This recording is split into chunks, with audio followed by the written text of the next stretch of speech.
Okay, perfect. So I think we can start. So good afternoon, dear viewers, dear participants, and good morning for those of you who are in the same time zone as I am. I am very happy to welcome you all in today's discussion.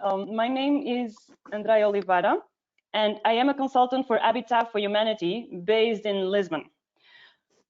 First things first, for those of you who are not familiar with the organization, Habitat for Humanity is an international NGO focused on helping individuals and families to achieve strength, stability, and self-reliance through decent and affordable shelter. Today, the organization is working in more than 70 countries, including in Africa and the EU. While we have different attendees connecting, I'll just introduce you to some housekeeping rules. Today we have a wide audience with more than 130 registrations from different institutions, both European and African. And for that reason, you will be muted and the camera will not show you. So the chat box that you can see on your right side will be the main outlet for interaction. And I could not encourage you enough to use it for questions to our speakers or comments. You can see it on. Sorry. Yes. Sorry. Could we wait 2 minutes because people are still connecting? Could we stop for for 2 minutes? Oh, sure. Okay. Because we are still waiting for a number of people to join, and I think it's fine that we have the introduction, but let's have a 2-minute break. Sorry to interrupt. Sure.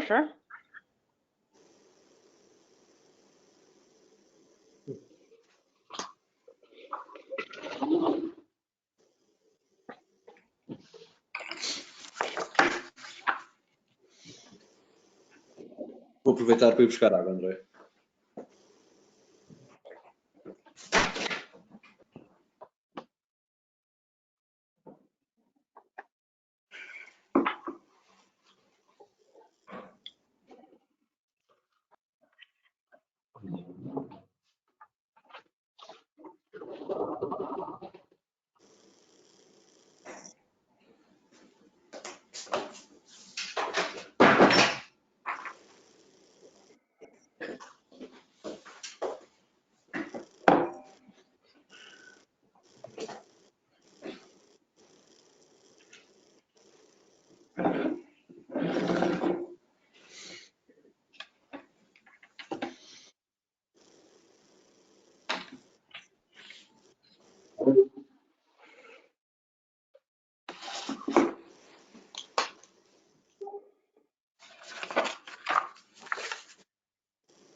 Okay, so good morning once again to all of you who are joining, and I'm very happy to welcome you all in this discussion. Apologies to those who already heard a very short introduction to today's discussion, but to introduce myself, my name is Andreia Oliveira. I am a consultant for Habitat for Humanity based in Lisbon.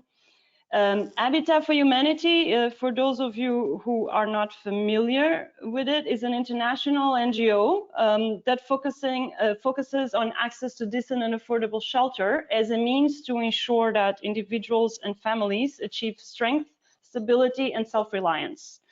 It is today based in over 70 countries in both Europe and Africa and other regions in the world, actually.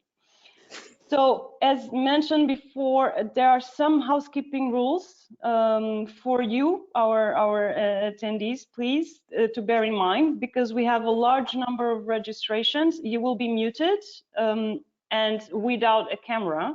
So the main mechanism to interact with us and with our panelists will be the chat box, which you can find on your right side. So just to contextualize you, today this is the second of a webinar series entitled Building on Solid Ground for the Africa-EU Partnership, organized by Habitat for Humanity. Last week, we had a first session based on best practices on housing and urban renewal in Africa. And this discussion helped us connecting the dots about how the sector can help unlock sustainable growth, jobs, and innovation in a continent. This webinar series is organized in the context of the Build Solid Ground program, which is a Habitat for Humanity's program funded by the European Development Education and Awareness Raising. Today, that is what matters, is we're here to discuss the state of the Africa-Europe relationship with all its challenges and opportunities for the housing and urban renewal sector. But before I introduce you to our fantastic speakers, who you can already see on camera, and who I would be grateful if you could please just unmute yourselves while not speaking, I would just like to share with you a new policy brief from Habitat for Humanity that is focused on the issue at hand. So you will see on the chat box a link through which you can access this new publication. So just as a way of introduction, both to the publication, but also to why are we having this discussion, it is important to consider why are we discussing this today? Why is this topic important? So if we may move to the next slide, please. 2021 is a key year with a lot of change. So on the one hand, the EU and the African Union Commission are discussing how to take their partnership up to a new level. On the other hand, the EU and the Organization of African, Caribbean, Pacific States are also renegotiating their long-term partnership. Unfortunately, the Organization of ACP states could not be present today.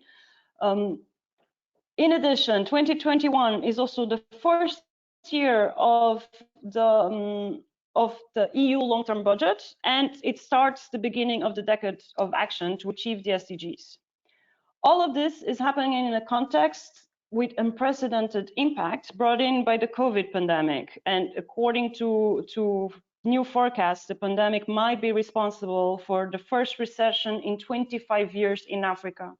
So how all these processes will evolve will have a significant impact on the relationship between the EU and the African continent. The policy brief that you can access through the link on your chat box, if we may move to the next slide, please, makes the case and explains why the housing sector is relevant in this context. So on the one hand, housing is not just about having a roof over one's head. It is about human rights. It is a matter of human rights. It is about being able to live in safety, stability, and dignity in a decent home. It's also not just about creating stone. It is about a combination of different elements that allow to have a decent housing, such as access to water and sanitation, access to energy. It is a combination of factors. The centrality of the sector also became very clear with the pandemic. It actually became the front line in defense for the pandemic. I believe we all must have heard "stay home, save lives" as a big mantra to fight COVID-19. For some of us, fortunately, the big challenge that this brought was the fact that we had to readapt our routines and work from home. But for many other people that were already living in house poverty, this became an even bigger challenge. Connected to the housing sector, there is unavoidably the issue of urbanization. I mean, urbanization, we might have heard, is one of the century's most transformative trends. Cities are growing at a large pace, and it's very difficult or challenging to ensure that they are planned in a sustainable way. For example, in Africa in 2019, according to recent forecasts, almost half of the population living in cities were living in slums or informal settlements, so not a definition of what should be a decent housing. Understanding the importance of this sector, both the EU, the AU and ACP have made commitments towards this and advancing progress in ensuring that all individuals can access decent housing. Now, the EU is structuring its discussion for this new partnership with the AU around 5 big priorities, as you can see and as you might be familiar with. And the policy brief makes the case of how housing can actually contribute to all 5, but also benefit from them. In fact, in case you might have seen that the EU communication outlining the new strategy with the continent and published last year in 2020 actually reaffirms the common interest of investing in housing as one of the areas under sustainable growth. So we invite you all to visit the paper and also to show you a very brief outline of the recommendations. If we just go to the next slide, please. The paper concludes that indeed the new partnerships, particularly the one with EU-AU, should rely on a policy-first approach, stressing the need of ensuring that all decisions are based on development needs. And in that context, that the transformational impact of the housing sector should be recognized at all instances. This is applicable to both EU-AU, but also with the new partnership between the EU and the Organization and African, Caribbean, Pacific states. In this context, the engagement of communities is key to ensure outcomes in terms of gender equality, youth empowerment, and community-based action planning. We will go there. And also to engage CSOs as an actor for development. So please feel free to explore this policy brief that you might find in this link.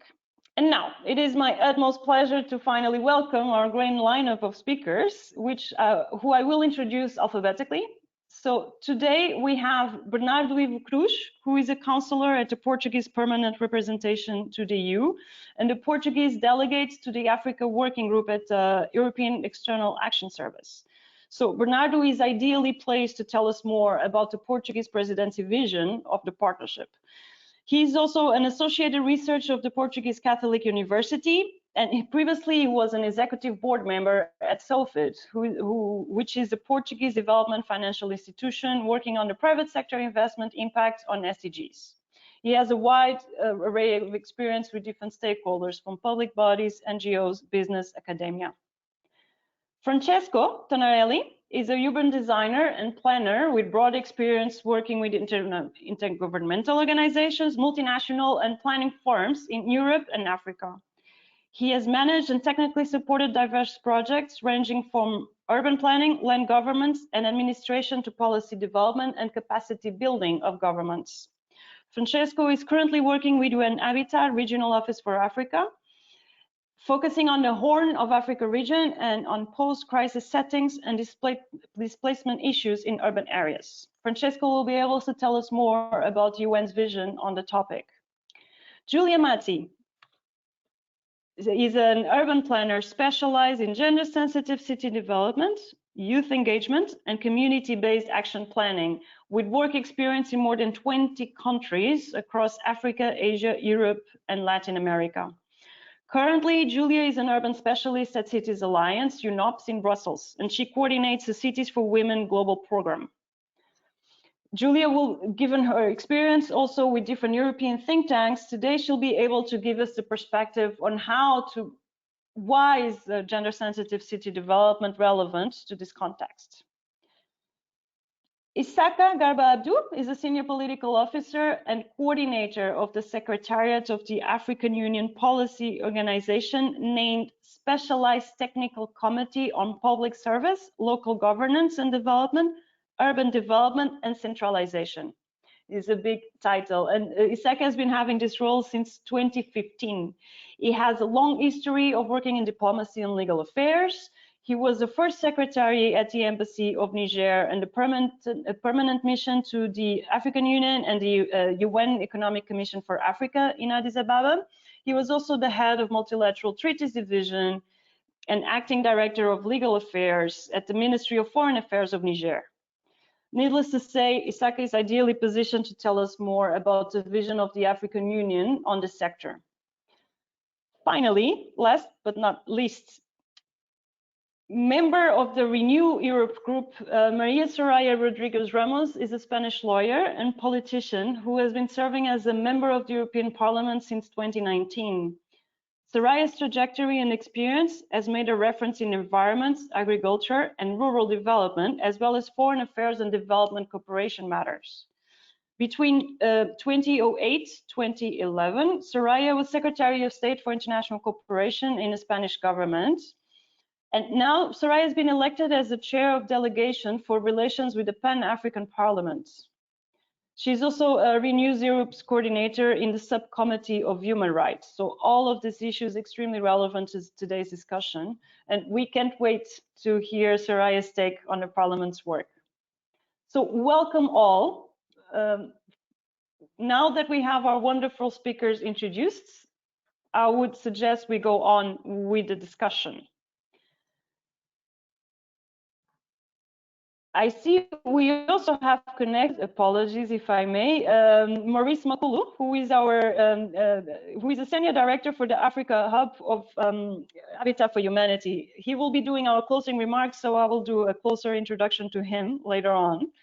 But if we may start, the floor is yours now. Bernardo, I'll start with you. Portugal currently holds the presidency of the Council of the EU, in the context of which has identified the EU's relations with Africa as a priority. What are, according to the presidency, the building blocks for a revigorated and comprehensive partnership between both countries, both continents?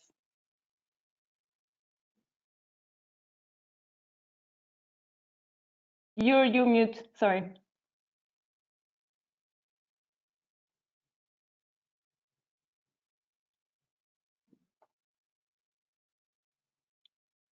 Still mute.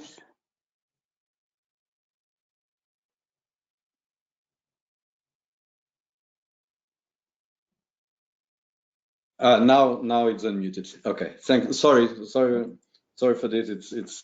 It's the new normal. It's the first 15 seconds trying to see if everybody can hear me.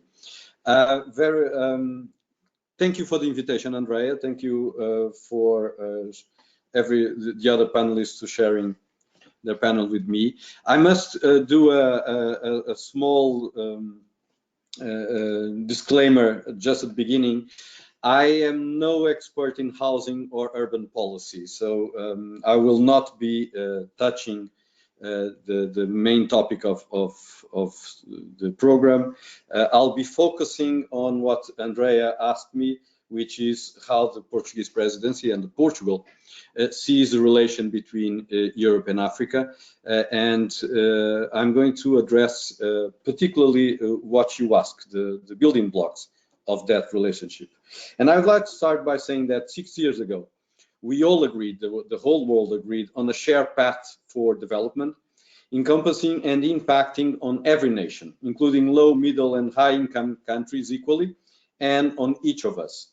The Sustainable Development Goals, based on the UN 2030 Agenda, the Paris Agreement, and the Addis Ababa Action Plan, created a common language and integrated the fundamental pillars for development that have to walk hand in hand if we are to deliver the promise that we solemnly agreed in 2015.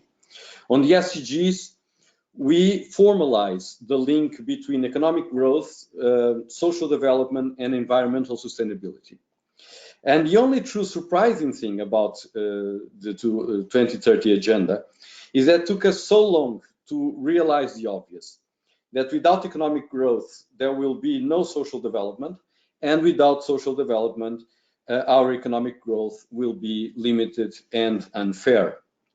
And the third pillar of this agenda should be equally undisputed.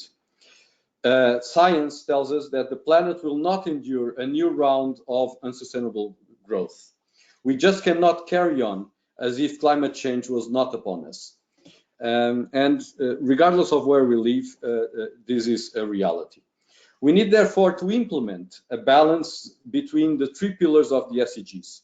We need to deliver on the collective promise we made in 2015, and we need to do it together in a renewed partnership. A partnership that is particularly relevant for when we discuss the relations between Europe and Africa, because it's a partnership based on our common aspirations. For us to reach the goal of environmental sustainability, social development, and economic growth for all, the world needs to invest around $5 trillion every year. And according to the OECD, the existing official development aid covers around 1/3 of that amount without considering the impact of the pandemic.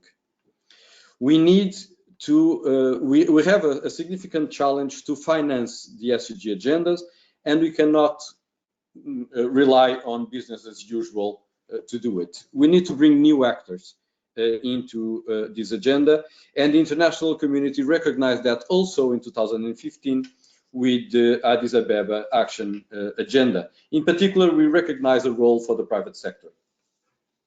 The agenda is unique in the way that the international community decided to incorporate the private sector to work hand in hand with states, international organizations, NGOs, and not-for-profit organizations. And if you consider for a second the motivation of business and corporation to incorporate sustainable development goals in their agenda, we need to remind us that business, large and small, needs to make a profit. They need to make money if they are to survive. But business and corporations are a key element for the long-term sustainable development, for there is honorability in individual progress generated by a well-paid job, allowing children to go to school and not to work, and allowing for housing and development. And there's also virtue on the collective advance induced by businesses paying their taxes, which allow in their turn for governments to provide public policies. And regardless of the motivation that business and corporations may have to introduce or to incorporate sustainable development in their agenda, be that a corporate social responsibility understanding, or because legislation and consumers are imposing that change, or even because there are profits to be made in sustainable development businesses, we expect and we encourage the role of business and private sector in our development agenda for all. Let me return for a second to the SDGs. Although the traditional approach to sustainable development goals place good governance in a different level than economic growth, social development, and environmental sustainability, I would like to argue that we should consider them when debating the sustainable development as well. And we should do it for two reasons. On one hand, good governance in all its dimensions is fundamental for a functioning state, and history is full of tragic examples of state failure. On the other hand, a well-regulated, predictable, enabling business environment is key for business opportunities, and we must remember that the competition for foreign direct investment is fearless. When we recognize the role of the private sector as a key partner for sustainable development, the UN is adding yet another reason for combining good governance to economic growth, social development, and environmental sustainability. Finally, let me add a fifth element to this sustainable development toolbox. We all remember the 2008 crisis and how governments had to step in to save the world financial sector from collapsing and dragging the world economic with it. the global financial crisis prompted the financial authority regulators across the world to take a long and hard look at the way of financial services did business and to impose a number of measures to ensure that a crisis of that scale and magnitude would not happen again. And rightly so. After all, it became only too obvious that the deregulated banking system is a world systemic risk. But the fact that the understandable and desirable reinforcement on risk assessment that the regulator have imposed on the financial sector is impacting on the banking sector capacity to support and to invest sustainable development relevant projects. We are still looking for the formula that will allow to incorporate SDGs in banking risk modeling.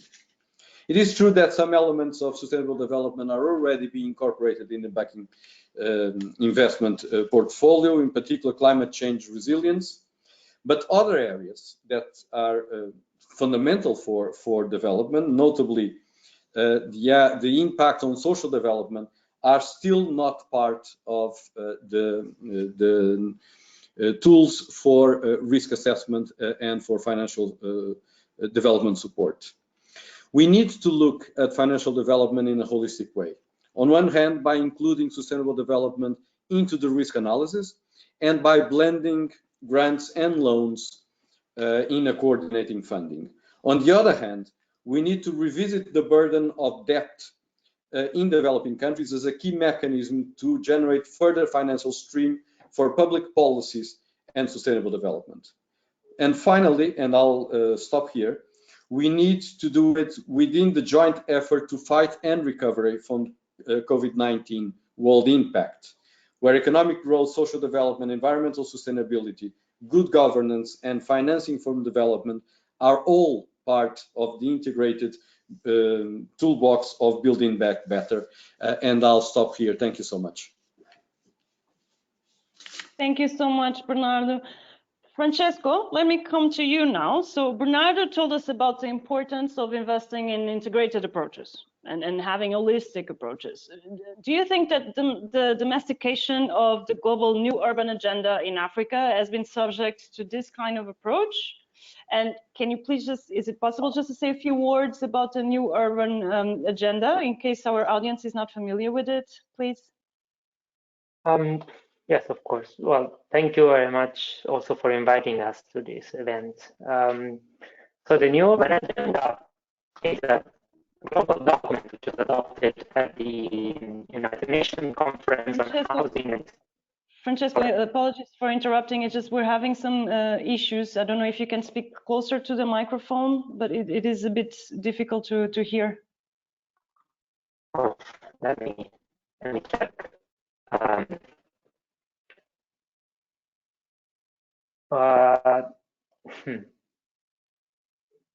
Is it maybe now it's better? Can I ask you to is it better now? Yes, thank you. All right. So I was saying the new urban agenda was adopted by all member states during the Habitat Free Conference, which is the conference on housing and sustainable urban development in 2016, and is basically a shared vision to concretize the sustainable development goals for a better and more sustainable future, recognizing that urbanization can be and it is a powerful tool for sustainable development for both developing and developed countries. And now, with Africa becoming the global... Sorry, Francesco, we're having problems again. I really apologize, but I don't know what's... Is it any better or... No, now no.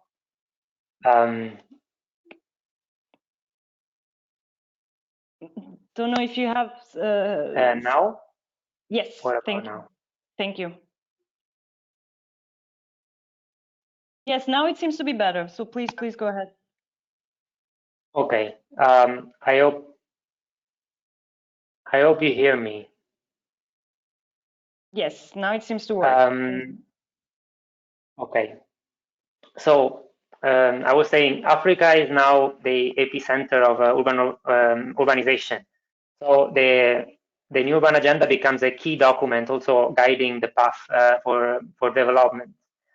And there have been several experiences in the continent where mostly subnational and local governments, together with community groups, are moving for and mobilizing for urban projects. And there are also lots of successful experience of national implementation. For example, to mention a few, the Uganda National Urban Policy from 2017, the Ethiopian National Urban Development Spatial Plan, and also the South Africa New Urban Agenda Localization Framework.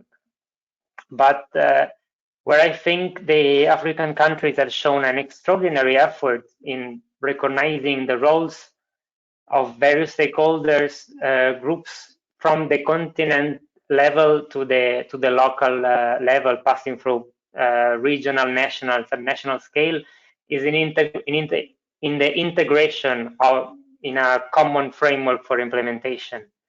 And here I'm referring specifically to the Harmonized Regional Framework for Implementation of the New Urban Agenda in Africa, kind of a long title, which was developed by the African Union with the support of the Economic Commission for Africa and UN Habitat. And it is a framework which shows this approach of aligning the global goals with Africa's own structural transformation agenda.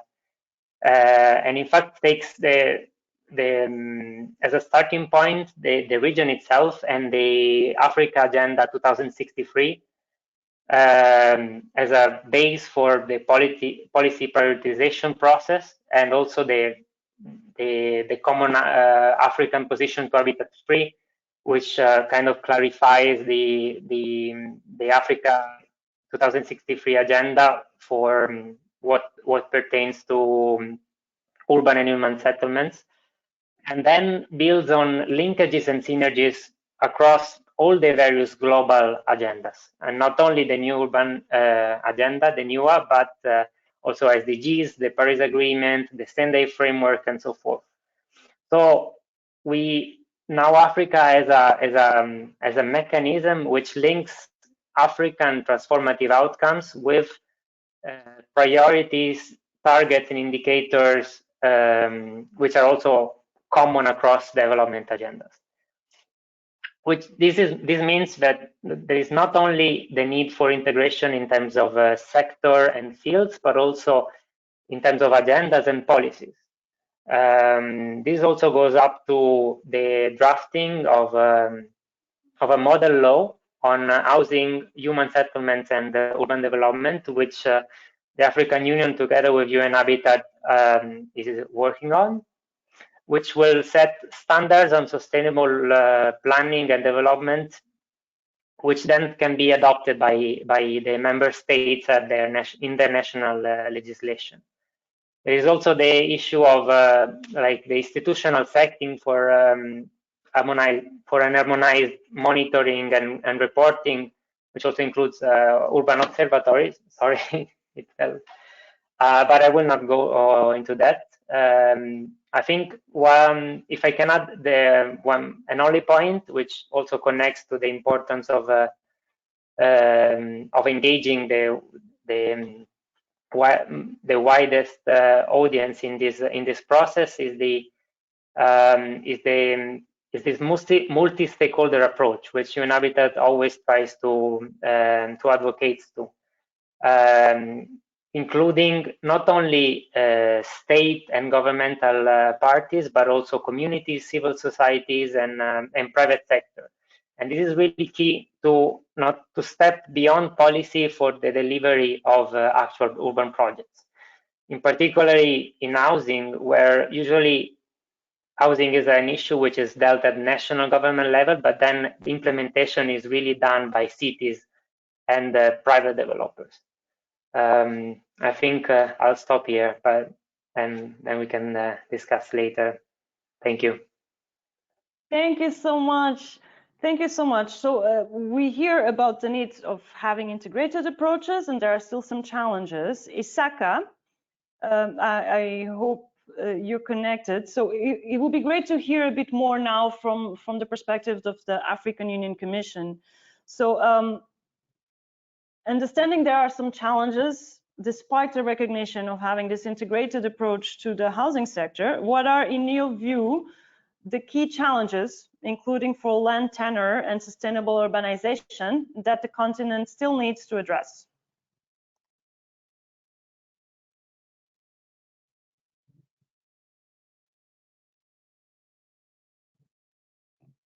I think maybe we're having an issue with Issaka's connection, as he mentioned. So maybe, no, Issaka, welcome. I don't know if you heard my question. Oh, yeah.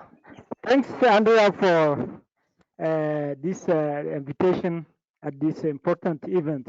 I hear your question, and let's say firstly that the African urban situation is characterized by the high informality and the chaotic urbanization. You know, and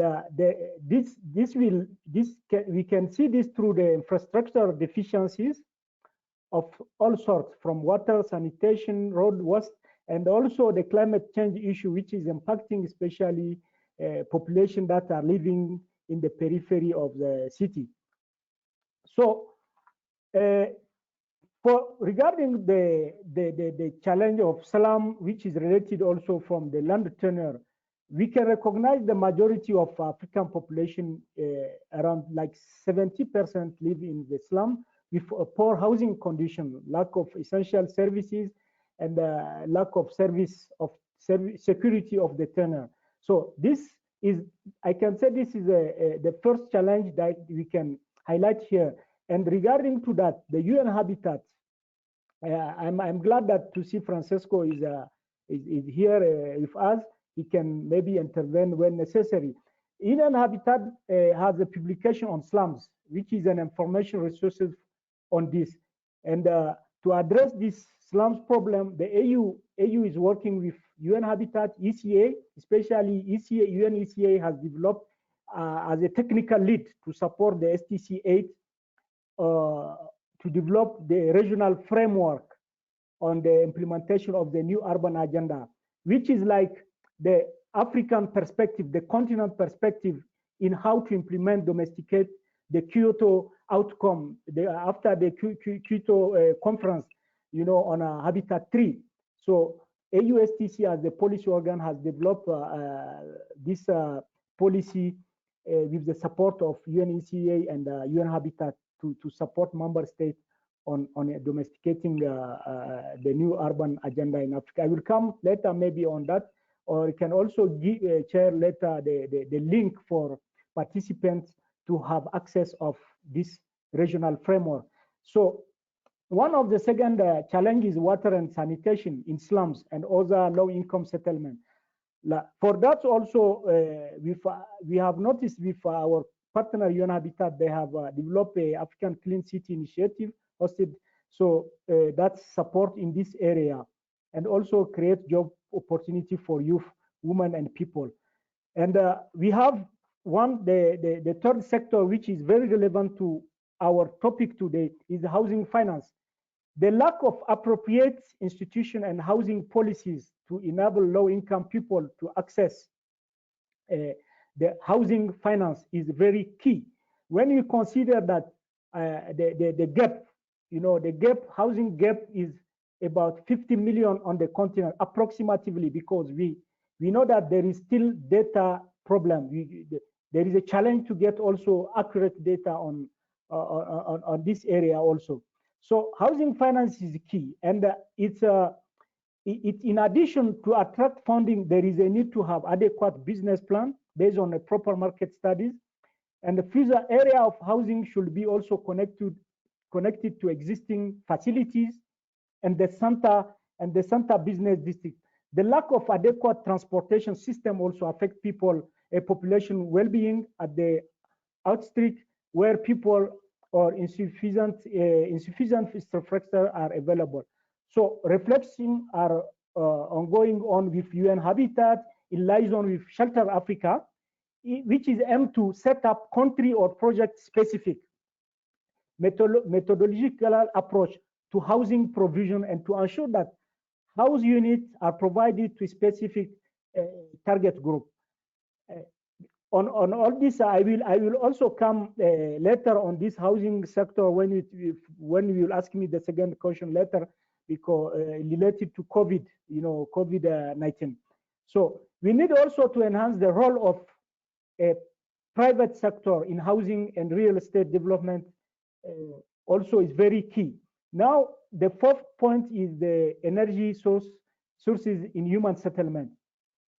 The majority of African population, depend on fossil fuel, the wood and the charcoal. That is non-renewable energy sources for cooking and other purposes, leading to massive deforestation, increasing greenhouse emission, and global warming and climate change. At this level also, there is a need to advance the production of the solar products in Africa cities through the transfer of technology, which can be the key entry point. And now we have at 5.5, we have security and peace and security issue. And the rise of insecurity, socio-political riot, violence are jeopardizing the quality of life in unstable human settlement in most of our African countries.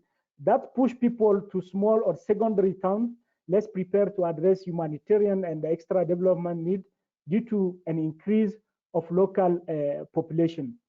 At this level also, there is the need to provide, to foster mainly support in these conflict area, some conflict area, that the Lake Basin Sahel region are facing a serious security issue, and there is a need to provide some intervention there. UN Habitat is working with AU also to see how to intervene in order to progressively improve the living condition of the population around this area. So under the AU Lake Chad Basin Stabilization Strategy, AU STC8 also is liaising with UN Habitat to propose an integrated approach to community safety and prosperity with the aim to achieve the sustainable development goal in that region. So this is, in a nutshell, what I can say on the key challenges that Africa, the continent, is facing in terms of sustainable urbanization. I don't know if I have time to continue, because I know that we have only 5 minutes, so I don't want to monopolize the floor. So I can maybe stop here until maybe you can ask me, or if there is any other requests, so then I can elaborate a little bit on some other points, just to respond to your question. Thank you so much. Thank you so much. No, absolutely. We'll definitely come back to you. There'll be new opportunities.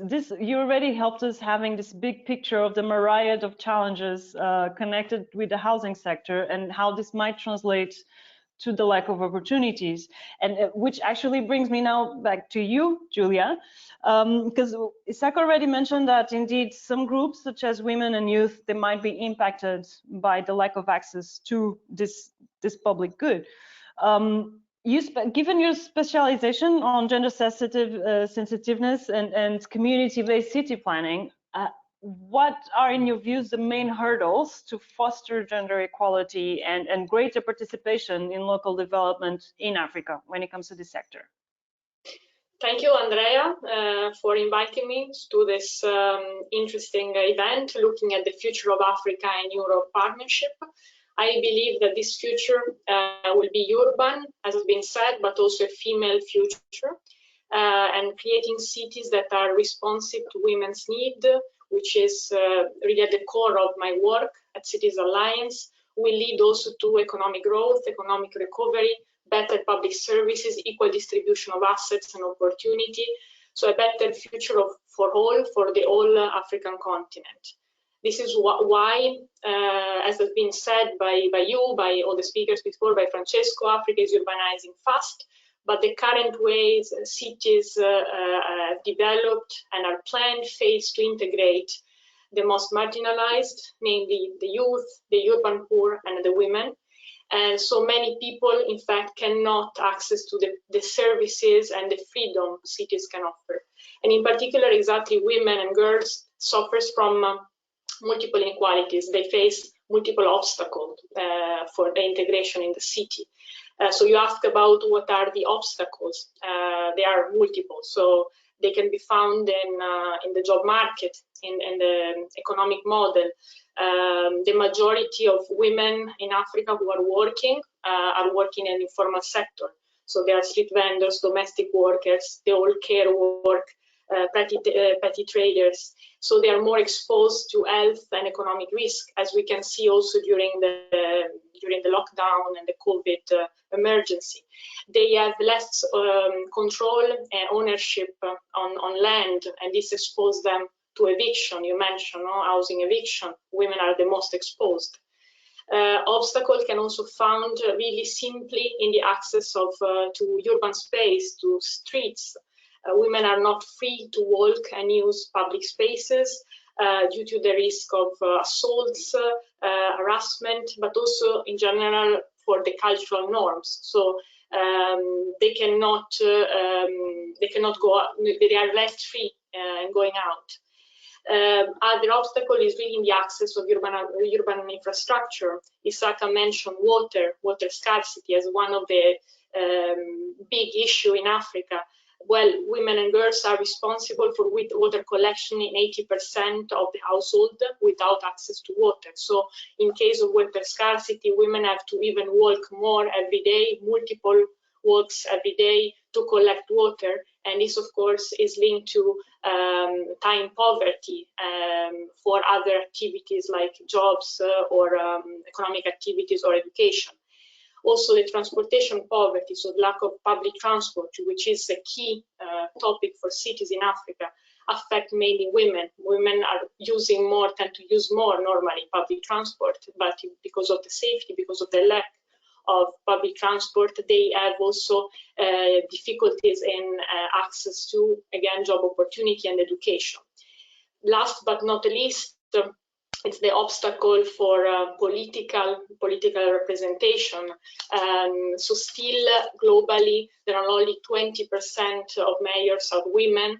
And there is the network of Rafaela, which is a network of women mayors in Africa, which are really advocating for a more female political participation at the city level.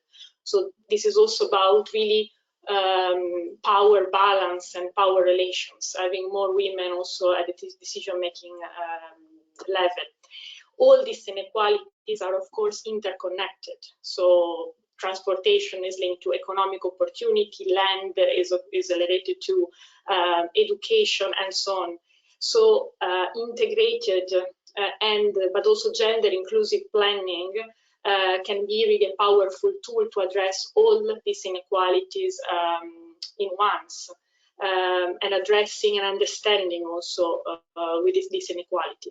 So in fact, if we are able to do that, at the end we will create cities that are more prosperous and livable for everyone. No? They will have better public transport, they will have safer public space, more inclusive housing system. So at the end, I think the gender perspective in planning, it's not only for women, it's really for all the marginalized people, because we're talking about children, we're talking about elderly, we're talking about urban poor. So I think this needs, the gender sensitive city planning needs to be really integrated in the discussion around infrastructure, around the new, for example, the new summit, Africa Union and European Summit. I stop here and then we can elaborate more on this. Thank you so much. Thank you so much, Giulia. MEP Maria Soraya, I would invite you now to come to the floor, because Giulia, you provided us an image of, you enriched our image how central this sector can be in terms of developmental challenges if not properly addressed. So, Soraya, if I may ask you now, considering this setting, we've heard so many times the word integrated, the need for an integrated approach and the need to address different challenges simultaneously. I mean, in your role as a president of the delegation for the relations with the Pan-African Parliament, how do you view the challenges and opportunities of the fast urbanization of African cities? Yes.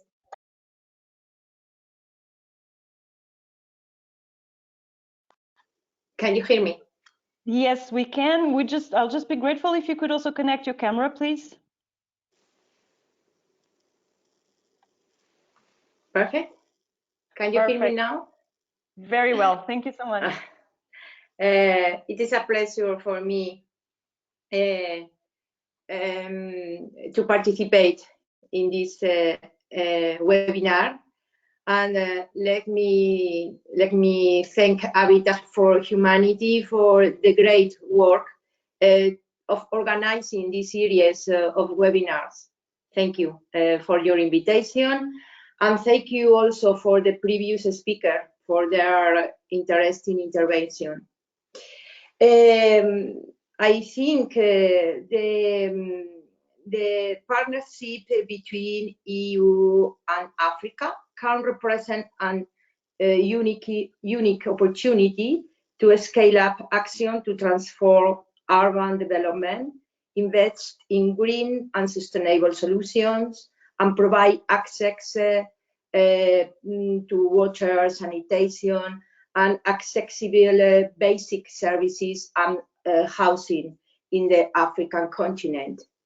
Because I think the African cities are facing the most important challenge of the continent. Everything that happens on the African continent happens in these cities. Africa is the continent with the highest demographic growth. By the end of this century, half of the world's youth will be Africans. 5 of the 6 fastest growing economies in the world are African, and the largest free trade area in the world is underway on the continent. 54 countries with more than 1 billion people, which double in 2050. While the African continent is still large rural, it is one of the fastest urbanizing regions in the world.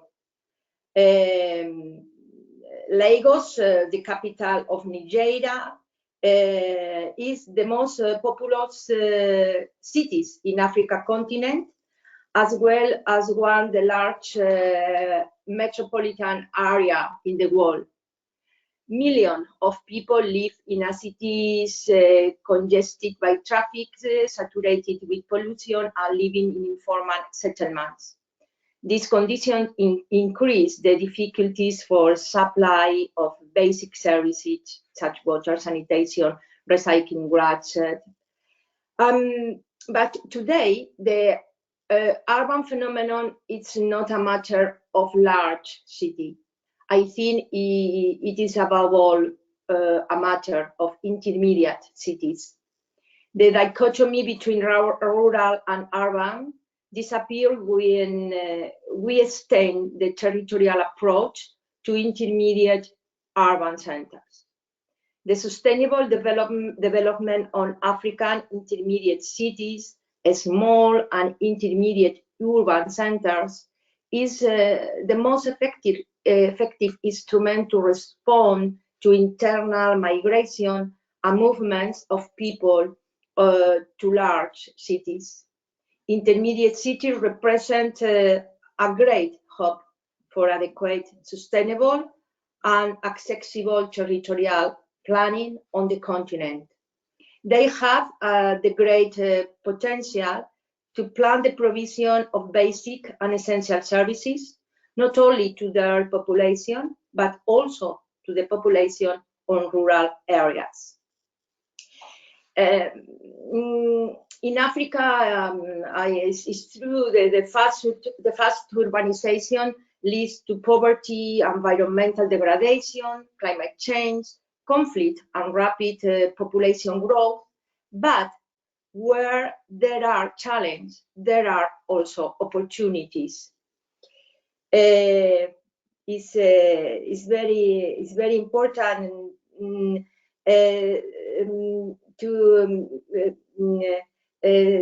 to highlight the Africa needs solution for Africa. The African cities need direct, active, and interdisciplinary participation of African society in the creation and development of their cities. Cities that are capable of creating spaces not only to live, but to serve, to create the business context that allows generating employment, to create cities that generate a community. All African cities contain all the necessary resources to tackle them successfully. Young Africans migrate to cities in search of jobs and opportunities. Universities and knowledge and innovation centers are located in cities. Digital technologies, diversity and culture creation are to be found in cities. On the other hand, local leaders, mayors of large and medium-sized cities exercise different political leaderships. Local authorities work on the ground. We could say that they have learned to be elected directly by their neighbors, by dealing with the daily problems of people. They know the reality of the people living in the city, and this gives them a privileged position to propose solutions to the great global problems from the reality of the great local problems.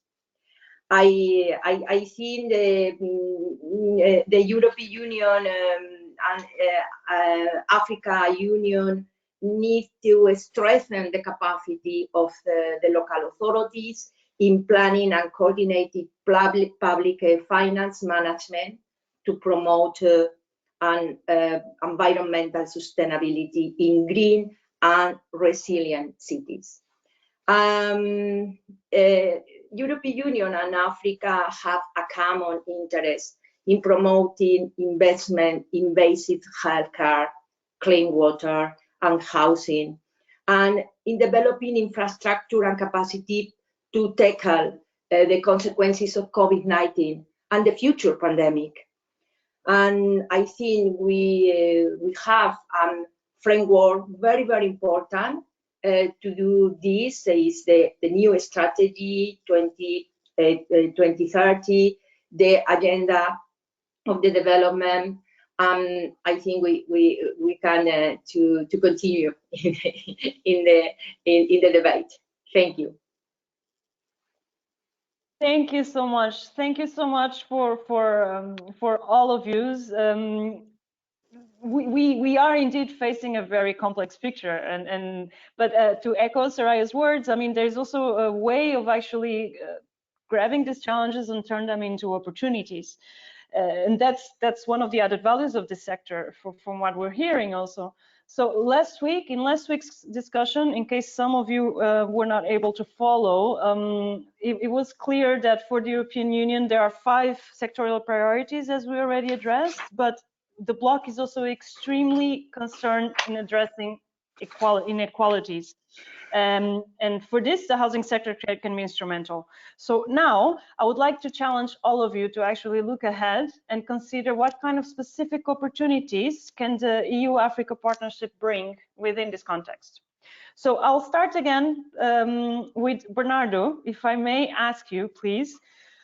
You mentioned the need to address sustainable development in an integrated and holistic way, and this is also in line with what the policy brief that we shared from Habitat for Humanity mentions, the need to actually consider all the different areas, including for the housing sector, of course. So what do you think, or how do you think that this can be relevant for the upcoming summits and the political dialogue that is being driven in the context of the Africa-EU partnership this semester?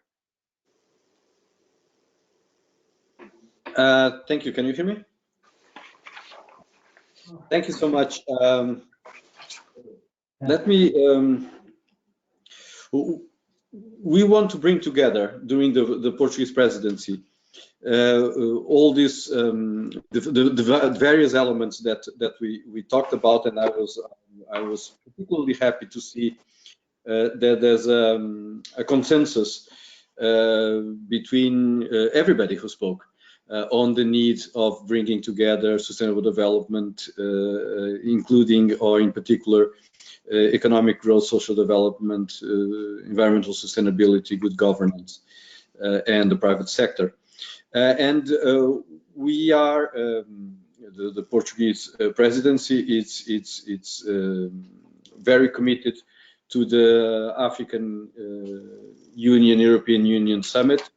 We will have the summit as soon as it's feasible, because both African Union and the European Union want to do the summit in a physical form. So we will hold until it's possible for the 80-something heads of state and government from the African Union and the European Union to be able to get together in a room and have a proper and fruitful meeting. In the meantime, we will not be standing still and just waiting. And the Portuguese presidency is organizing a high-level Green Investment Forum, Europe Union, African Union, bringing together leading government and business figures, international and development financial institutions, and academia from Europe and Africa to debate the perspective of both the public and private sector in sustainable development and in green investment, and that will take place in Lisbon in April the 23rd. As a paveway to that meeting, in the months leading to the forum, we are also organizing several local and regional dialogues between Europe and Africa, open to local decision makers, financial institutions, business, academia, the general public, to contribute to the high-level meeting. It's what we call our Green Talks. And these Green Talks and the Lisbon high-level meeting will pave way to the next African Union, European Union Summit. We will then share experiences, innovative approaches, and opportunities to mobilize private and public capital towards green transition in Africa, as well as to showcase how the green and sustainable business models are profitable, create jobs, generate wealth, while contributing to achieve the climate goals. As we know, and I will end here, the international community set an ambitious and clear goal for 2015, that by 2030 we should all live in a world where economic growth, social development, and environmental sustainability would be part of an integrated system. And to do that, we need to add good governance and sustainable finance. And we are very happy in the Portuguese presidency of the Council to contribute to that goal. And I'll end here. Thank you so much. Thank you so much, Bernardo. This Green Talks and all the path that you're just describing sound definitely like a great opportunity to bring some central sectors more to the center of the narrative. Francesco pegged on this, and also considering the regular harmonized framework that you mentioned before, sorry, the harmonized regulatory framework that you mentioned before, what do you think that are the new Africa-EU partnership? How can it support this integrated implementation of the new urban agenda in Africa? Well, Andrea, I hope you hear me well this time. I feel like I will be echoing lots of what has been just said. by Bernardo. Which is good because it shows a consensus, right? Yeah, exactly. It's positive. I mean, at UN Habitat, we see perhaps two main levels of engagement, which are also reflected in our strategy, our own strategy for Africa up to 2023. The first is mobilizing investment for the African structural sustainable transformation, which also means stepping beyond the usual perception of the continent as something squeezed among unmanageable megalopolis and undeveloped countryside. And I was very happy to hear Ms. Rodriguez Ramos mentioning secondary cities. There is the need to explore and expand this rural-urban continuum and contribute to the development of secondary cities, which are in the end also the place where most African population mostly resides, and where is actually also very perceivable the gap in spatial and poverty inequalities. So secondary cities really have the potential to also strengthen the climate action and improve urban environment for resilience to most of the challenges that we mentioned together. So conflict, disaster. We have seen this year the outbreaks, disease outbreaks, also climate shocks, and also I think secondary cities are what urban lots of actors see as a fundamental tool for a durable solution for displacement populations and crisis settings. Obviously, this means also unlocking finance, using integrated spatial planning, introducing mechanism for equal access to land, housing, and basic services, and also help to generate local revenue from municipal finance on one side, and then to access to investment for bankable projects, which also brings me to the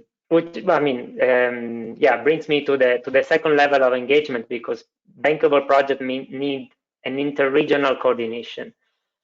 So this partnership could help really to raise the profile of urbanization as the real engine of growth for the sustainable development of Africa, and stimulate the debate and the buy-in by governments both in Africa and in Europe towards this new path. And also perhaps help in the formation of global and regional coalition and commitments beyond the agendas that we have seen.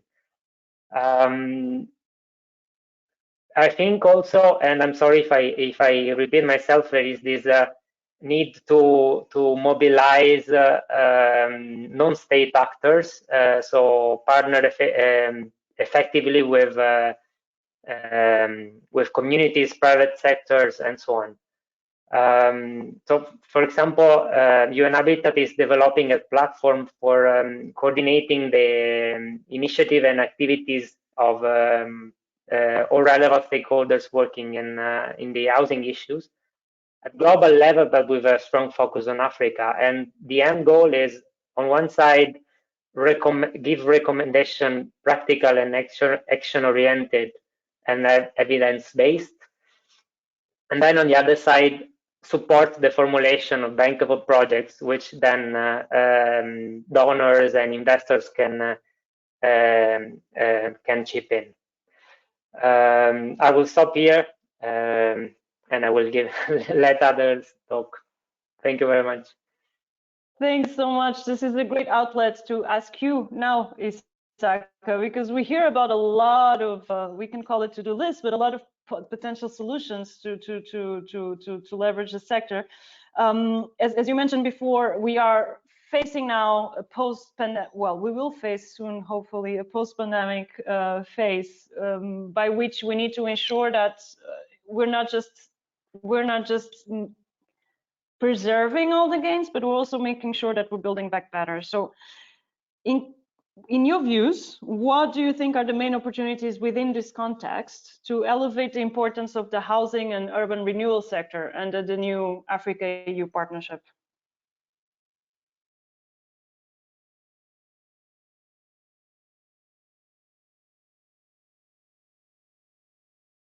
Sorry, Issaka, you are still mute. Yeah. Now it works. Thank you. Yeah. Could you repeat the question, please? Yes. So, in your view, from the African Union Commission, what do you think that are also other concrete opportunities that the Africa-EU partnership can bring, also considering the COVID-19 pandemic setting, and what will be the post-pandemic efforts, please? Yeah. Firstly, I think from the challenge I have raised, I think there is important to find the data, the lack of data. It's very important to handle it, because to take action we need to have accurate data first. And now the second issue is the housing finance. We need to support the access of affordable housing, to population. This sector is key, as you said. The COVID-19, showed that there is alarming figure. I think in October during the celebration of World Habitat Day, UN Habitat has provided and estimates data of 1.8 million worldwide people that are in shantytown, slums, and inadequate also housing, or even homeless. But this is worldwide. So, taking into consideration in Africa, I think the number will be very considerable. So it's important also to focus on this housing sector as a means to economic recovery, post-COVID economic recovery. Is very important. So when you take into consideration that 60% of Africa GDP comes from cities, from urban cities, it's shown that it's very important for African government, to recognize the economic potential of urbanization, and also to integrate urban and spatial development in their national economic planning policies and investment. And this is very important for us, because we are working with UNECA to see how we can advocate, to sensitize African member states. We know that African countries are not at the same level, but the majority, urbanization is not like considered as key priority, for economic transformation of the countries, of the whole continent. So we want to make a high-level dialogue. We are preparing to have a high-level dialogue for African policy maker, to ensure that they consider urbanization as economic potential, has economic potential for the transformation of the country. So we are working together with ECA and also with UN Habitat to organize this high-level dialogue. And also, as Francesco has highlighted, the implementation of the new urban agenda in Africa, we have, as I told in my first intervention, that we have developed a regional framework on the implementation of the new urban agenda in Africa. And we organize capacity building for like four regions, like Western Africa and Central and Southern and Eastern, on how they will implement the new urban agenda using the regional framework.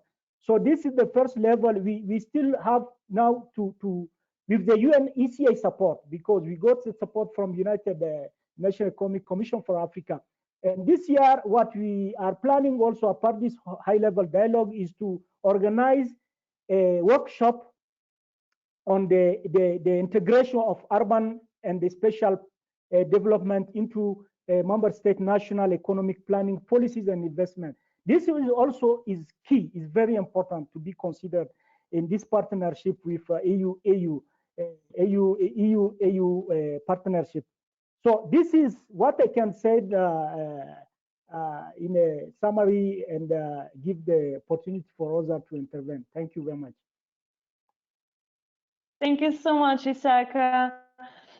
Giulia, your turn now. What I mean, based on all the opportunities we just heard and the challenges that you listed originally, what do you think that are the preconditions that should be in place to ensure that this new partnership is conducive to gender equality, youth empowerment, and community inclusion? So I will not repeat what has been said, so I will try to integrate what has been said. Well, gender equality and women empowerment have been championed by the EU, both with Neven Mimica before the Commission and Jutta Jurpilainen, with the Gender Action Plan that has been recently developed, but by also the African Union, with the recent also gender strategy that really speaks about a people-driven development and the potential of African women and youth. So there is a strong emphasis of that. So there is for sure a big commitment, but yet there are nuances in the understanding of, for example, the gender concept, and also sensitivities around the specific topic that will be challenging to navigate for the new partnership. And also the current geopolitical realities, both in Europe and in Africa, are also putting strong pressures, I think, on the advancement of gender and gender equality. So raising populism and nationalism has a big impact also on the advancement that has been done in the past years. But I think there is still a common ground between African Union and the European Union for supporting specific gender agenda, and I think youth engagement, gender equality, community engagement need to stay really at the center. We have maybe some time with the COVID. This could be an opportunity really to make sure that this important, sensitive, but still very important political agenda will stay in the conversation, the debate. How? I would say, I don't know, I would identify 4 or 5 priorities. The first, infrastructure has been identified as one of the key priority. Infrastructure as within a broader city planning framework. It's an opportunity, I think, to find common ground also around this other on this other topic, like gender equality, rights, civic rights, and really promote locally and in concrete terms this rights and value, and involve, for example, women and youth in developing new projects, new plans, and really developing also infrastructure that respond to the specific vulnerabilities and capacity.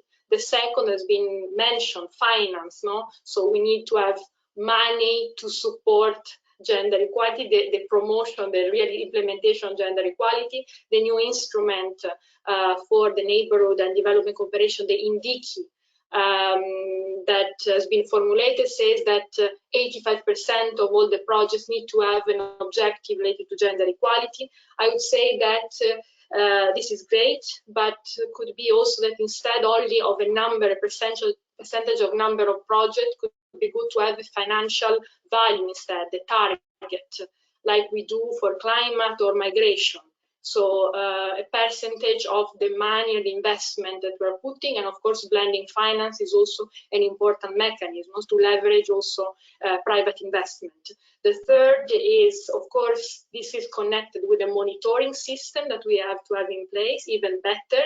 So clear target, clear indicators to assess the policy development. Issaka mentioned data are key. Set disaggregated data, of course, qualitative data. We see this alliance every time that we start a national urban policy or a city development strategy.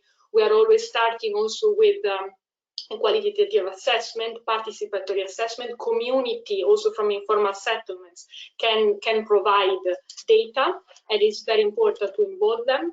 And then the third aspect is exactly mapping existing organization initiatives, city-led initiatives in Africa that already can provide a very solid base for further investment, for further project, a kind of entry point. And we are working with many small organizations also from the slums, slum dwellers, and they really need support, financial support, also managerial, in terms of managerial and operational capacity. So capacity building is also key, investing on that, and scaling up local innovation is already there. I mean, Africa is such an innovative African city. They have a lot of innovation that needs to be recognized and support. And last but not least, I think capacity building needs to be also at the center, reinforced also within the institution. So, for example, EU delegation in terms of monitoring, in terms of community engagement and gender inclusion.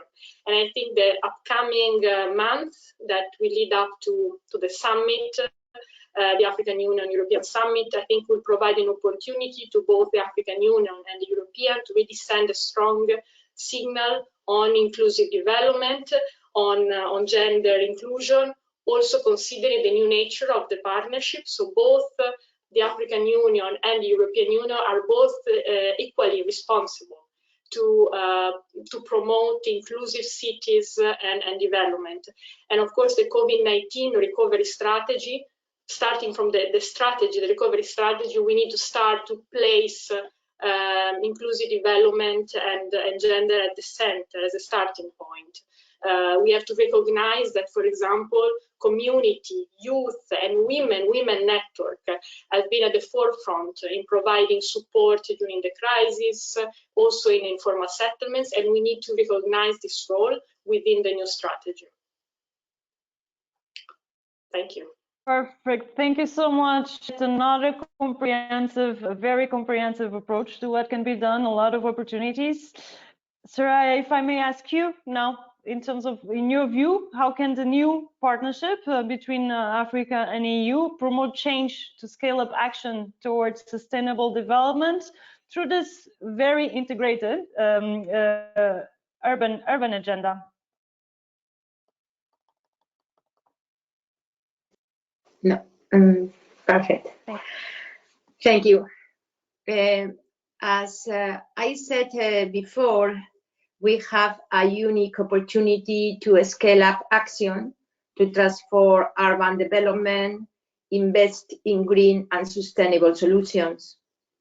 For this purpose, we have two main agendas for change: the Green Deal and the 2030 Sustainable Development Agenda, and the Agenda 2063 of the African Union. The Green Deal is the most ambitious climate program in the entire history of the EU.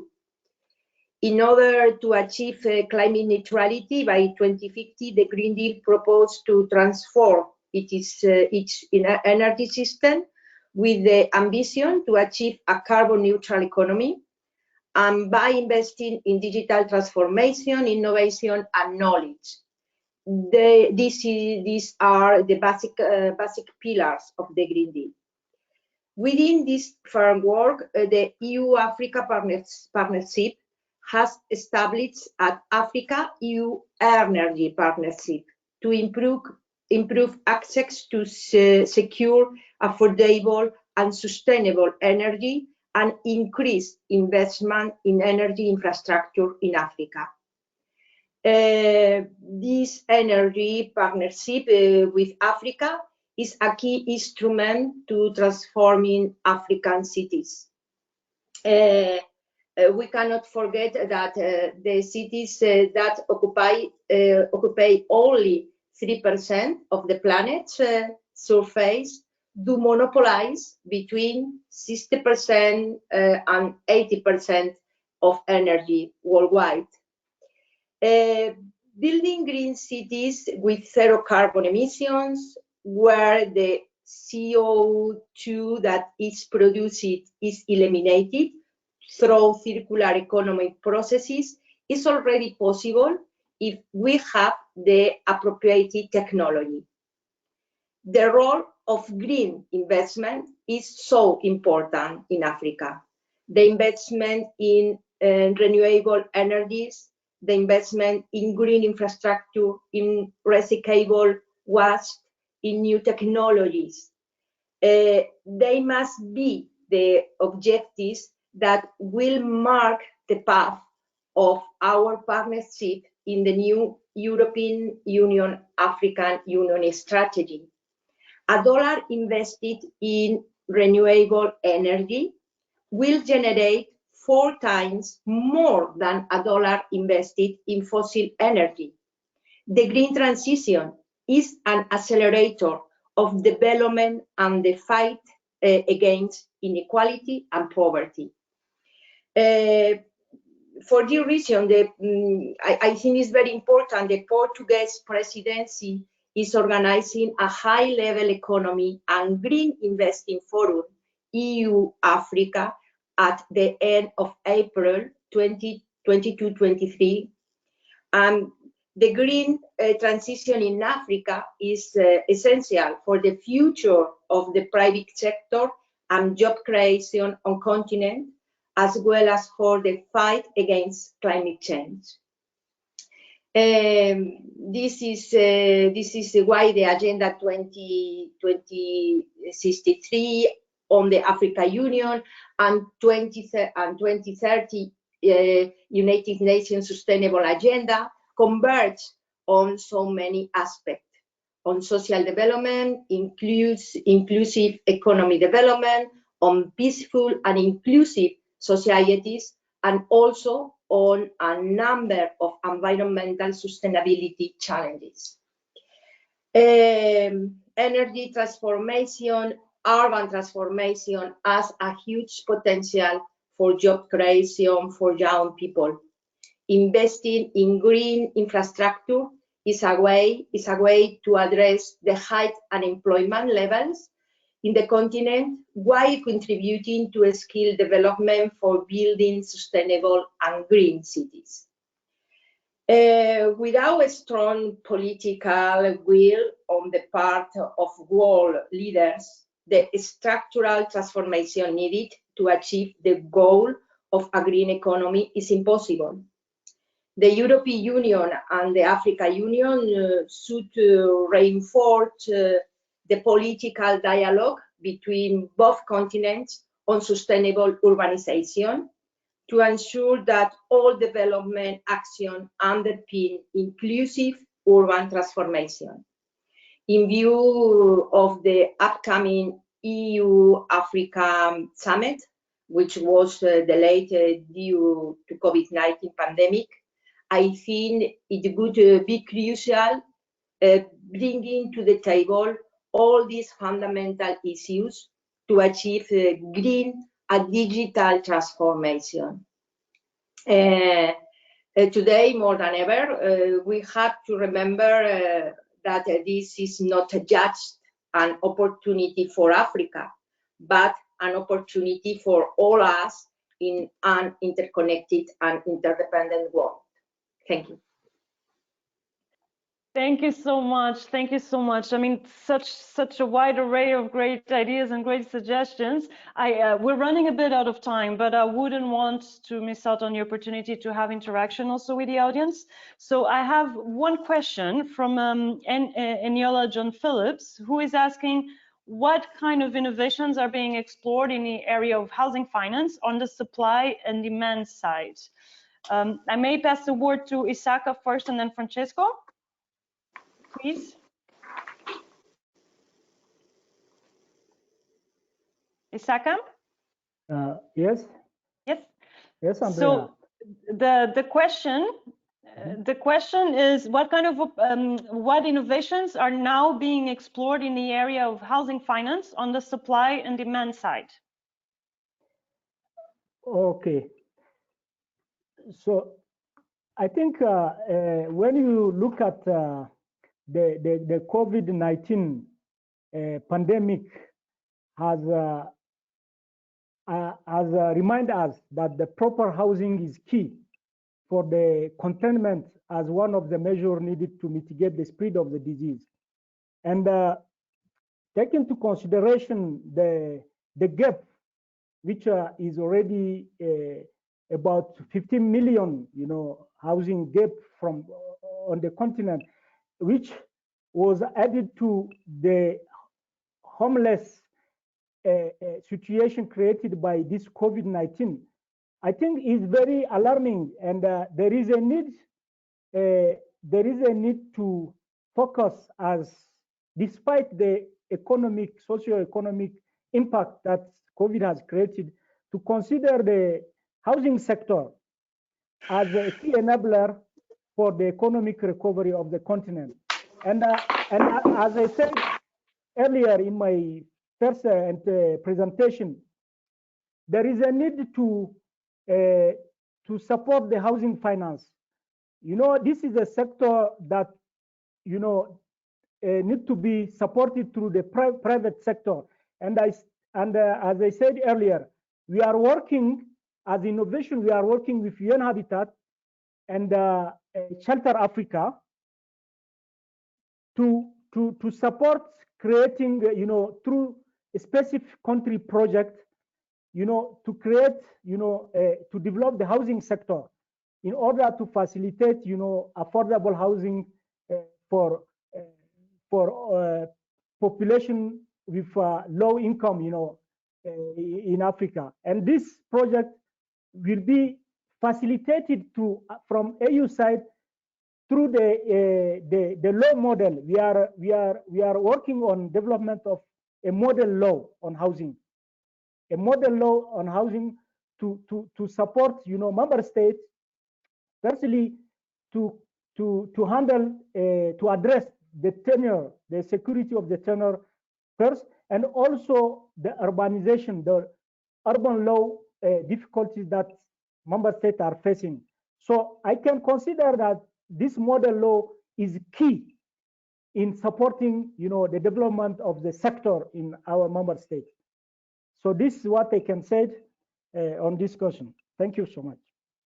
Thank you so much. Francesco, would you like to add any elements? Maybe just to, if you hear me, just to maybe build on what Issaka just said. I think a key element is developing the local construction sector. Especially in countries which don't have the least developed countries. I think it's very important to achieve also minimal quality standards, including also the integration with the construction of the housing units with the overall planning and infrastructure, because enhancing the capacity of local builders or artisans, proposing new testing models. For example, in some places there are partnership with lenders. There are certain certification of builders, or even training for beneficiaries to enter the construction sector and then start their own business. And this is proved in some places, for example, in Somalia, where I often work, like supporting and incubating the construction skills and knowledge can help to nurture a more mature construction sector, which also help in the sense of the resilience and sustainability, because it can also help in introducing local building technologies and prototypes for resilience, which often are not the ones which are pursued by let's say the commercial development. And also like supporting the supply chain also for localizing the market. Again, in Somalia, but in many places in Africa, most of the materials are imported. Architects are important in the sense that they are trained abroad. So there are lots of different aspects which should be looked into. But I don't want to. Thank you so much. Thank you so much, Francesco and Issaka, for your feedback. I'm just sharing a word also from MEP Maria Soraya, who had to leave, but we would like to thank her so much. We are really running out of time, but we still have 2 questions. I'll be grateful if we could just address very briefly within the next 5 minutes tops before we move into the closing remarks. One of them was for Giulia, which might have been somehow addressed in terms of the opportunities to speed up solutions for girls and women within the sector. So Giulia already mentioned some. I don't know if you want to complement some elements. Otherwise, Bernardo, I might also invite you to, should you have any reflection on this from the Portuguese presidency perspective? And then we have a second question, and this I'll open to the floor, from Valentine from Nigeria, who says that there are a lot of displaced people in Africa, and how do they get to benefit from the sector? So if we may start with the question for opportunities for women and girls, Giulia and Bernardo, and then for with regards to displaced communities, and I'll open the floor for that one. I'll be grateful if you could be brief, please. No, I will be very short. I think the engagement of local government and community is key to identify these innovations. So if we want to scale up, we need to engage also private sector as well, and really doing a mapping of this innovation. So I think to have a broader stakeholder dialogue is key, I would say.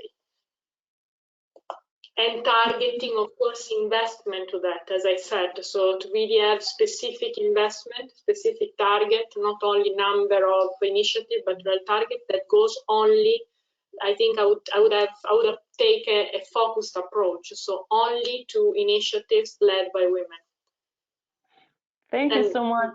And looking also at, I think there is a tendency to look more, to monitor more the quantitative part. So how many women were there, how many women, and we have really to look at the transformative value of projects, really to take into consideration also the qualitative side and the benefit, and really doing much more on this. Thank you so much. And Bernardo, I don't know if there is any element you would like to add in terms of opportunity. I just wanted to add one thing to what Giulia just said, which is we need to be much better and to work together to be much better in recognizing the role of women and children in society and to empower that role. There's lots of work that is done by women and children that is not properly recognized. And we need to work much better on that, and obviously to improve and to reinforce the elements of individual rights and social rights, particularly looking at rights of women and children. Super, thank you so much. And now for the last question in regards to displaced communities, I don't know, given your focus, Francesco, for example, or any panelists, if you'd like to address this question about how can they benefit from? Well, I'll be happy to start, and then I can leave the floor for others. I mean, Africa is definitely one of the places where displaced communities are the biggest. Again, sorry to cite always my field of expertise, but in Somalia only there are more than 2 million people which are displaced. So we always try to step beyond the emergency, the humanitarian approach, and try to think of more coordinated ways, and perceiving migration also as a part of the urbanization process, and which means also that introducing and trying to leverage sometimes the investment, humanitarian investment, which sometimes is also very consistent, and leveraging it in urbanization to improve land management and land supply, which is always the key problem, because displaced population end up in the cheapest, often less connected place in a city or outside the city, and then promoting integration of the displaced community within the urban settlements is really one of the key key issues for trying to reach a durable solution for displacement. Which also, and it's my last point, it's also important to think of how to connect economically these new communities within the urban settlements, and this goes in the overall conversation on how to equip new neighborhoods with socioeconomic facilities, attract businesses, or kickstart businesses. So I think this conversation on housing and urban renewal is extremely pertinent to the issue. May I just one point? I believe that so cities have a key role in integrating at the end both local and international migrants. There are migrants, so-called migrants, that are in the cities or in camps for more than 10 years. So I don't even know if I can call them like temporary camps. They're really almost a part of the urbanization process. So the support to cities in providing infrastructure and opportunity and integrate this new population in the urban planning is key.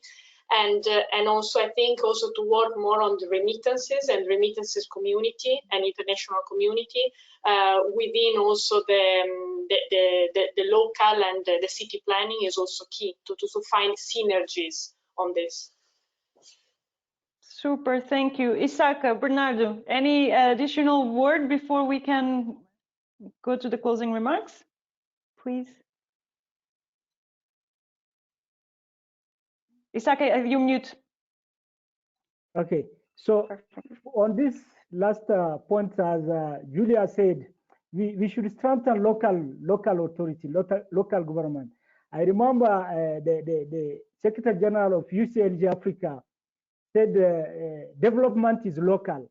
So when we strengthen local authority, local government with resources and the capacities, I think they will adopt an integrated approach of the community, with taking into consideration the safety and the prosperity of the community, and that will consider the concern raised by the displacement person. I think this will fall under this portfolio, and this will be addressed. This issue can be addressed through the local authority when they are really strengthened with also resources and human capacities. Thank you. Thank you much, Bernardo. I don't know if there is any issue you'd like to add.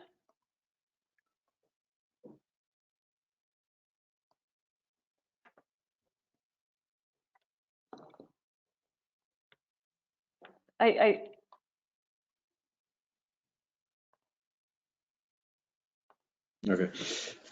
Yes, just one point that that we need to think about it collectively is to do with the IDPs. There's a difference between refugees and internal displaced people, and we need to consider particularly the IDPs that are not protected under international law. And we need to look at this group of people who are the weakest of the weakest of the weakest, and we need to consider their needs also within the framework, the larger framework of refugees and migration. Thank you.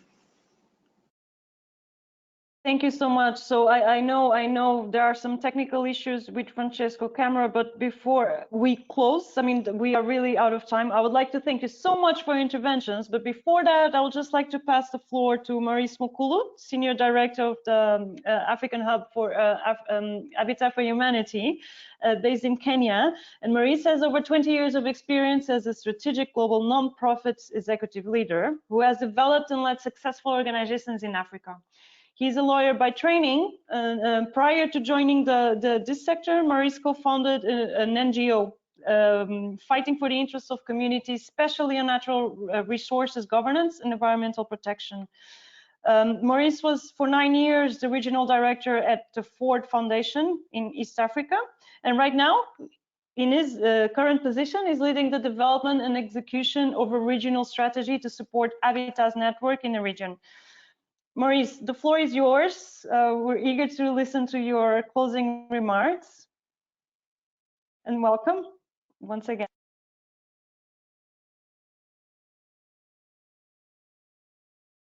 You're muted.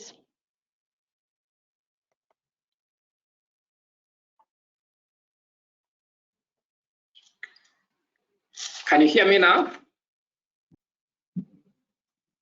Great. Okay. Good morning, good evening, good afternoon, everyone. I join Andrea in thanking you all. And first, by the way, Andrea, thank you so much for the excellent moderation of the session. But I want to join everyone, the panelists and everyone who was able to join us today on this second session of the Habitat for Humanity webinar series on Africa-EU partnership. I am very happy and deeply gratified, personally, but also on behalf of the institution, that this discussion has brought such important and expert panelists. All of you speakers have brought out and have highlighted very relevant challenges, but I would say also very importantly, the opportunities to ensure that the new EU-Africa partnerships can be truly transformative. Sorry to belabor the point, but let me just restate some of them for emphasis. We have heard that for the partnerships, the new partnerships that is, to be truly transformative, they need to rely on an integrated approach, bringing together, as many of you have said, sustainable development, economic aspects, social, environmental, gender and governance dimensions. And therefore, marking this new era of the Africa-EU partnership should focus, in my view, and I believe that's a view that is shared on these areas. And that is also a view that is shared by Habitat for Humanity, because we believe that housing can be or can have transformational impact on individuals and communities. Why? Because a home is a place to foster stability, security, and opportunities. I love storytelling, so I'll give you some true stories, but let me begin with this one to make that point. This is from Uganda, where we had Job, whose mother was a widow. And Job and his siblings lived in extreme poverty and in a small shack on their uncle's land, mark you, barely 3 hours away from the capital of Uganda, Kampala. The kids, Job and the rest, suffered from fleas and jiggers and had to drop out of school because they could also not pay school fees. But their life changed when they took part in Habitat's program and they had a house of their own. Job was just 21 at the time, but he got trained as a carpenter and now he has a job. And most importantly, is now a very respected member of his community. He's helping his mother to raise the 6 siblings. Remember, the mother was a widow. They no longer fear rain as they used to fear, nor disease, because they have a roof over their head. As this illustrates, we firmly believe in the transformational role of housing, because housing can be used as a mechanism to boost economic recovery, provide employment, and contribute to lowering the housing deficit. As some of you may be aware, Habitat for Humanity began its journey in 1976. To date, it has grown into a leading global nonprofit working in more than 70 countries. In Africa, our presence includes here in Kenya, where I am, Cote d'Ivoire, Uganda, Malawi, Zambia, Ethiopia, Lesotho, South Africa, respectively. We have presence in 10 EU member states and other countries in the region. And we have been an active voice in national and international advocacy to ensure, in particular SDG 11, that housing and land are prioritized in commitments and funding. As a matter of fact, some of you may be aware that we actively contributed to the EU position on Habitat 3 and to the new European Consensus on Development. As has been said over and over today, urbanization in Africa is progressing rapidly. Indeed, Africa has been a pioneer in the process of ensuring the domestication of the new urban agenda. But the continent, as you have rightly observed, faces several challenges posed by the high rate of unplanned urbanization. Still, the importance of housing has been reaffirmed during the COVID-19 pandemic. When the families were told to shelter in place, housing conditions could literally mean the difference between life and death. And here brings me to the second story that I said. This was personal. My 13-year-old child one day asked me, because the police in Kenya were seeking to enforce the curfew and every other containment measure, but they were rather over-enthusiastic, beating people and all these many things. And my 13-year-old, watching this news, asked me, Daddy, those people that sometimes we see on the streets, do the police also beat them? But even if they were to go home, where would they go? Stay with them. I would say that the EU and Africa now have an opportunity to rethink and invest in adequate and affordable housing, because housing can and should be the cornerstone in the post-pandemic efforts, not just to prevent the reversal of development gains, but in my view, to build back better under this new partnership. Friends, for the renewed Africa-EU partnership to be transformative as we seek it to be, we believe that it must rely on a policy-first approach with development needs in line with the SDGs guiding decision-making.